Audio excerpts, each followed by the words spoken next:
प्रभु आपको नहीं मालूम है, हमारे प्राण चले जाए लेकिन हम अपने वचन से पीछे नहीं हटेंगे। अच्छा देखो, पहले के राजा कहते थे रघुकुल रीत सदा चली आई, प्राण जाए पर वचन न जाई।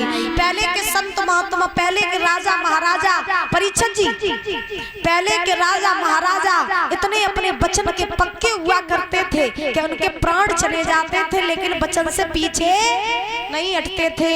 और कलयुग की रीत कैसी है? कलयुग की रीत ऐसी है कि कलयुग रीत सदा चली और बचन जाए पर प्राण न जाए। कलयुग रीत सदा चली आई, बचन जाए पर प्राण।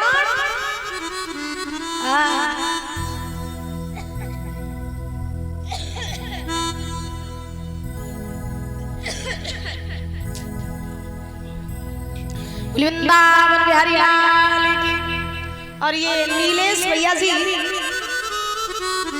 माला पहना करके सम्मानित कर रहे हैं, बहुत बहुत धन्यवाद है। भगवान से कामना करेंगे समाज में पद प्रतिष्ठा बनी रहे, संतान से सुख प्राप्त होता रहे, हमेशा ऐसी हंसते मुस्कुराते बने रहे।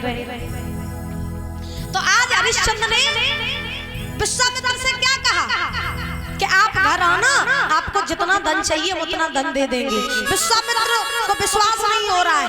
विश्वामित्र बोले राजन, हम विश्वास तब करेंगे पहले तुम त्रिवाचा भरो। क्या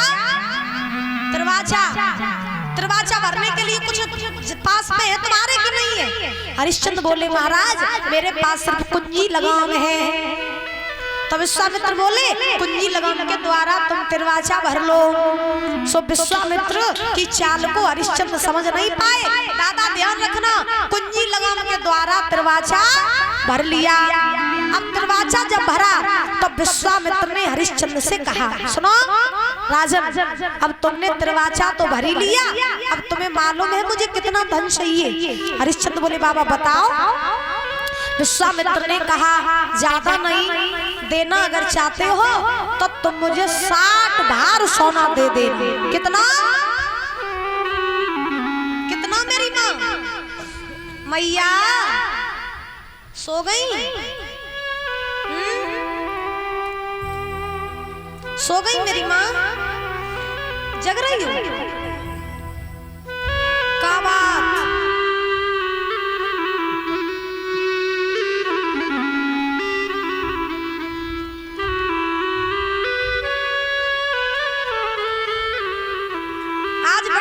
उदास लग रही हो, आज हंस के आई नहीं रही। का बात? कोई टेंशन है का? अम्मा अम्मा पाँच समेट ले। हाँ, पाँव में दर्द होने लगा। हाँ, तो महाराज कितना धन मांगा विश्वामित्र ने हरिश्चंद्र से? 60 भार। अच्छा बहुत से लोग ये नहीं जानते कि भार कितना होता है। अच्छा कोई भार जानते हैं? भार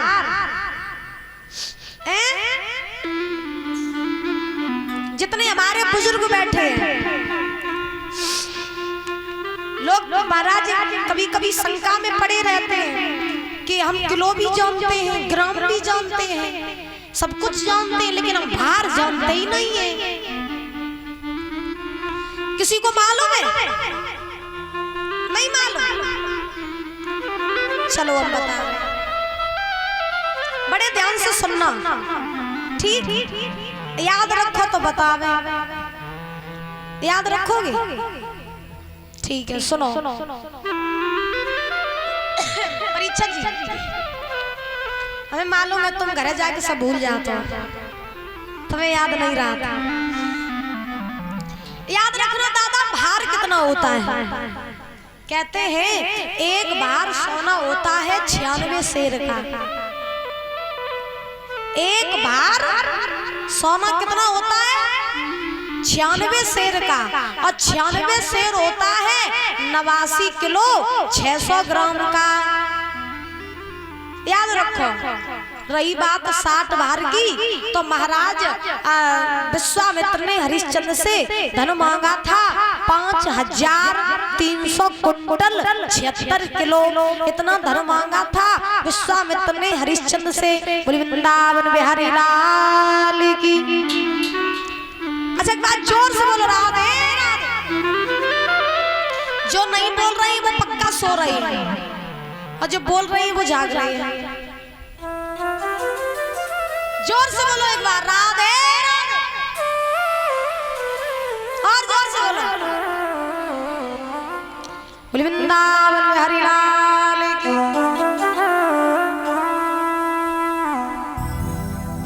महाराज सुखदेव जी समझा रहे हैं राजन परीक्षित। आज विश्वामित्र ने जब 60 बार धन मांगा तो हरिश्चंद्र ने कहा कि ठीक है प्रभु हम आपको 60 बार सोना अवश्य देंगे। तो आज हरिश्चंद्र वहां से लौट आए।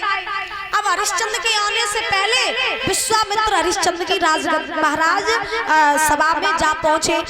अब जैसे ही विश्वामित्र हरिश्चंद्र की सभा में पहुंचे तो सभा में तो पहुंचे सो पहुंचे लेकिन वे तो जाके हरिश्चंद्र की राजगद्दी पे बैठ गए।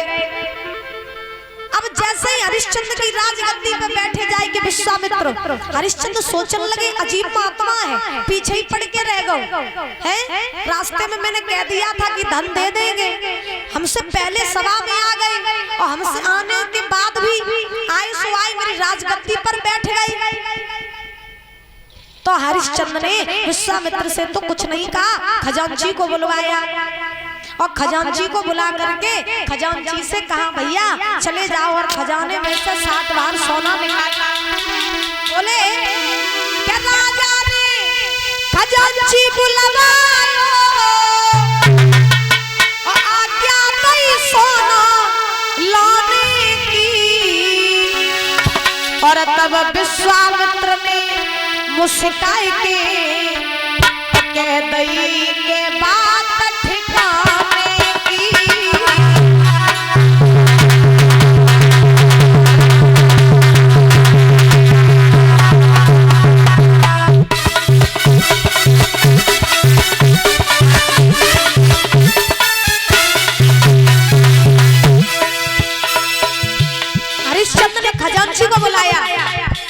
खजांची को बुला करके कहा भैया चले जाओ खजाने में से 60 बार सोना निकाल लाओ और इन महात्मा को 60 बार सोना दे दो। जैसे ही महाराज हरिश्चंद्र ने खजांची से कहा तब विश्वामित्र ने हरिश्चंद्र से कहा बोले राजन किसे आदेश दे रहे हो, किसमें सेवा करा रहे हो? अरे तुम जिसे आदेश दे रहे हो, तुम जिसमें सेवा करा रहे हो, अब न वो तुम्हारी प्रजा न तुम्हें आके राजा मेरी बात सुनो। हो ठिकाने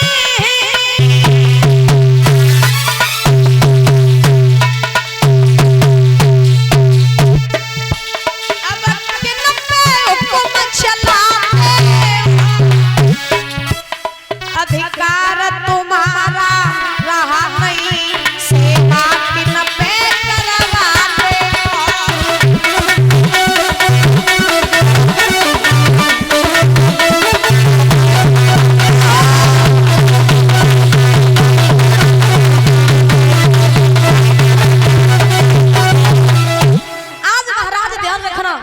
विश्वामित्र ने हरिश्चंद्र से कहा तुम जिसे आदेश दे रहे हो, तुम जिस पे सेवा करा रहे हो, अब न वो तुम्हारी प्रजा न तुम्हें आके राजा, तुम्हारा कुछ भी नहीं रहा, किस पे सेवा करा रहे हो तुम?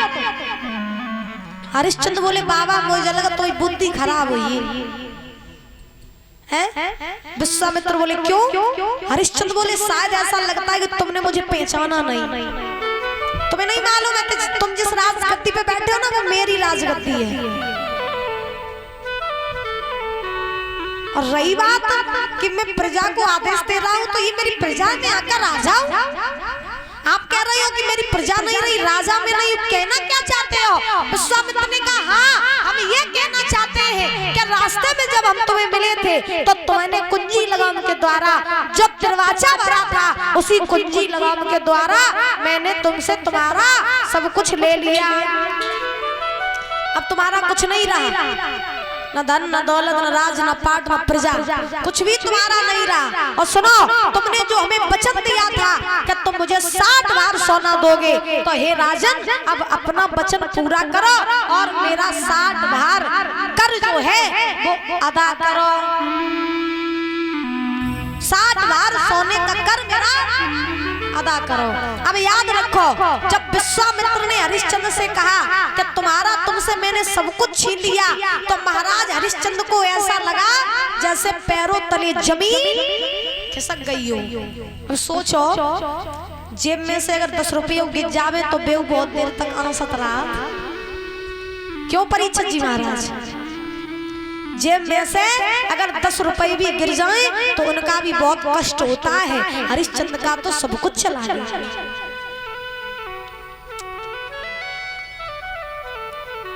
अब हरिश्चंद्र को कष्ट इस बात का नहीं है कि उनका धन दौलत राजपाट चला गया।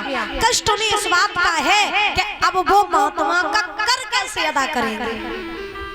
और महात्मा का अगर कर अदा नहीं हुआ तो फिर संसार में इनका नाम झूठा पड़ जाएगा, इनका धर्म नष्ट हो जाएगा। अब हरिश्चंद्र बड़ी चिंता में है।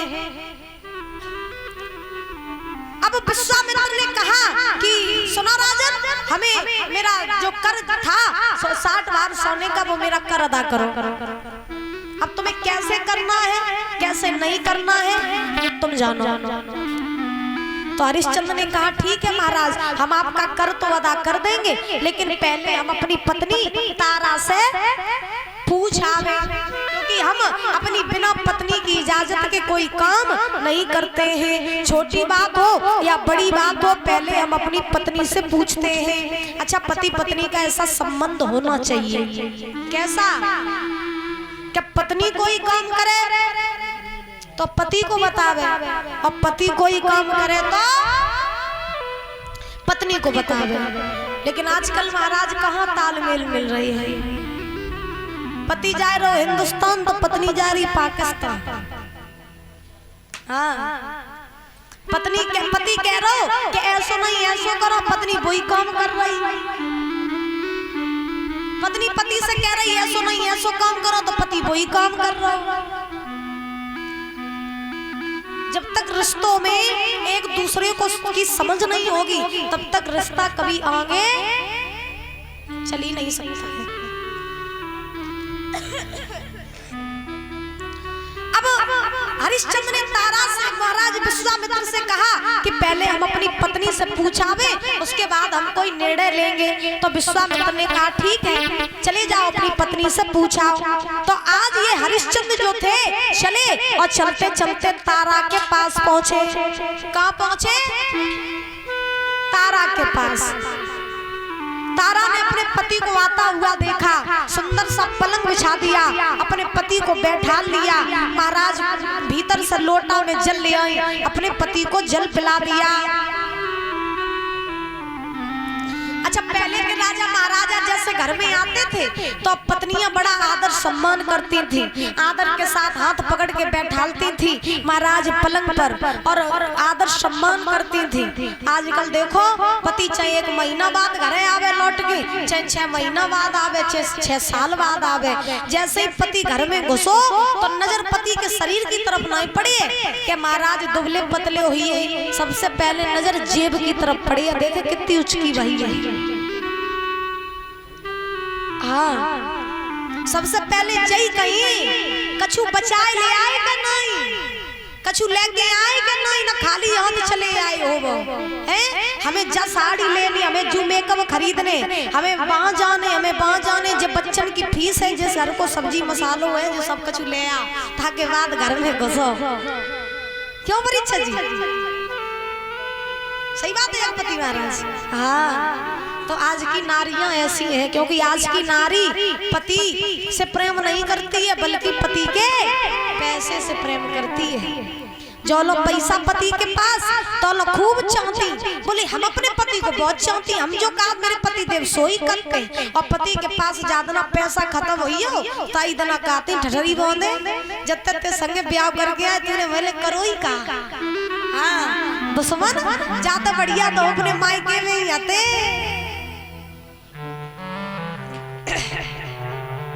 अम्मा देखो हंस गई है। अम्मा तुमने तो डोकर तो नहीं कमाई ऐसे कही नहीं कही। पहले की माताएं अपने पतियों से बड़ा प्रेम किया करती थी, कांधे से कांधा मिला करके चला करती थी। धन है कलयुग की पढ़ी लिखी। अब इनकी तो जितनी तारीफ करी जाए उतनी महाराज कमाई है। अब कई मॉडल जमाना है ना, अब मॉडल जमाना है। अगर पड़ोसन कुआं में गिरी है तो हम कुआं में गिरी। पहले देखो माताएं अपने पतियों से कितना प्रेम करती थी। पहले ऐसी ऐसी प्रथाएं थी, ऐसे ऐसे संस्कार थे। पहले की माताएं अपने पतियों का कभी नाम नहीं लिया करती थी। अच्छा दादा, आप जितने पीछे बैठे हो आपको मालूम होगा, पहले की माताएं कभी अपने पति का नाम नहीं लेती थी। आज भी बहुत सी माताएं नहीं लेती हैं पुराने जमाने की। क्यों? क्योंकि ऐसा कहते हैं कि महाराज पति का नाम लेने से पति की उम्र घटती है। पति का नाम लेने से पति की उम्र घटती है। तब पहले की माताएं अपने पति का धोखे से भी नाम नहीं लेती थी। अब आजकल तो जानबूझ के उम्र घटाए रहे। हाँ, अगर तुम्हारी पत्नी तुम्हारा नाम ले रही है तो तुम जब समझियो कि ये हमारी उम्र घटा रही है, ये जल्दी मुझे मारना चाहती है। ठीक, अगर गाँव की घरवाली नाम ले रही होवे तो तुम जब मानियो कि पत्नी जल्दी मारो चाहे रही। हाँ, पहले ऐसा कहते थे। देखो क्या माताएं जितनी लंबी मांग भरेंगी उतनी पति की लंबी आयु होगी। और पहले की माताएं महाराज लंबी लंबी मांग भरा करती थी तो पति की लंबी उम्र भी होती थी। अब आजकल तो फैशन को जमाना है, सो मांग तक तो सिंदूर ले ही नहीं जाती, नेक फैशन के लिए माथे पे लगाए लेती हैं। अब जानबूझ के ही पति को मारो चाहे रही। क्यों जी? जानबूझ के मारो चाहे रही। जा चाहती हमने कुछ सहले दनन जियत रहे और पति जो है वे जल्दी टलक जाए। अब क्या करे, फैशन को जमाना है, आग लगाए फैशन को महाराज। जब फैशन ने तो दुनिया बिगाड़ ही दई। काय अम्मा आओ। हाँ, बोली वृंदावन बिहारी लाल की। हरिश्चंद्र आए तारा के पास तो तारा ने अपने पति को बैठाया, खूब आदर किया। अब तारा ने अपने पति का उदास चेहरा देखा तो तारा ने प्रश्न कर दिया, महाराज आप उदास क्यों हैं? आपके मस्तक पर चिंताएं की रेखाएं क्यों बनी हैं? तारा पूछने लगी कि किस कारण से प्रीतम प्यारे और कई तन की है बदले रूहानी।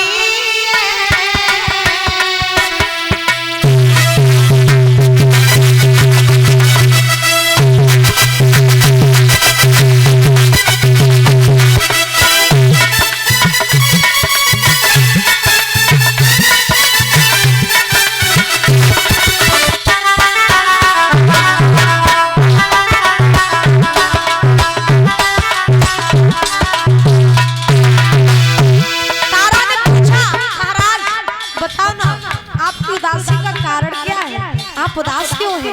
आप परेशान क्यों हैं? मैंने आज से पहले आपको कभी परेशान नहीं देखा। महाराज बोलो ना। किस कारण से प्रीतम प्यारे कई तन की बदले रोनी है। बोलो ना। क्या भूखा गया संत घर से, महाराज क्या भूखा गया संत घर से, चेहरा को तरकिया पानी